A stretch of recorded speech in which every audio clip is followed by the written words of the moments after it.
ఉప ఎన్నికల సమరానికి టీఆర్ఎస్ సిద్ధమవుతోంది. పరకాలలో పోటీ చేసే అభ్యర్థిని ఇవాళ ప్రకటించేందుకు కసరత్తు చేస్తోంది. అభ్యర్థి ఎంపికకు ఏర్పాట్లు చేసిన కమిటీ ఇదే పనిలో తలమునకలైంది. పరకాలలో బలమైన అభ్యర్థిని నిలబెట్టేందుకు టీఆర్ఎస్ కసరత్తు చేస్తోంది.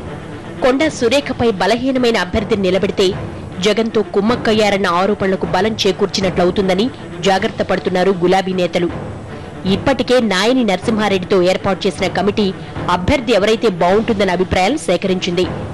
కమిటీ ఏర్పాటు చేసిన రోజే సమావేశమై రేసులో ఉన్న వారి పేర్లపై చర్చించారు కమిటీ సభ్యులు. ప్రధానంగా 5 అభ్యర్థుల పేర్లు వినిపిస్తున్నాయి.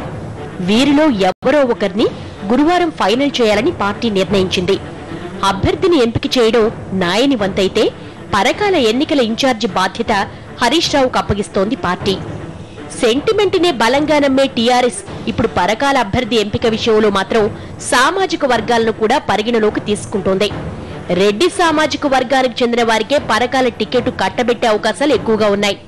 టీఆర్ఎస్ జిల్లా అధ్యక్షుడు సుదర్శన్ రెడ్డితో పాటు మాజీ ఎంపీ చాడా సురేష్ రెడ్డి కూడా టికెట్ కోసం ప్రయత్నాలు ప్రారంభించారు.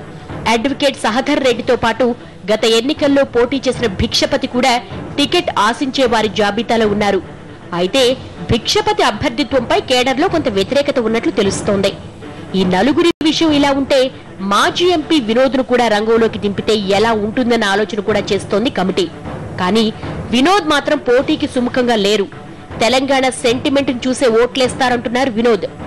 అటు వైఎస్ఆర్ పార్టీ ఇటు బీజేపీ నుంచి కూడా బలమైన అభ్యర్థులే రంగంలో ఉండడంతో కలిసొచ్చే సామాజిక వర్గంతో పాటు ఉద్యమంలో పనిచేసిన వారిని నిలబెట్టేందుకు కసరత్తు చేస్తోంది టీఆర్ఎస్.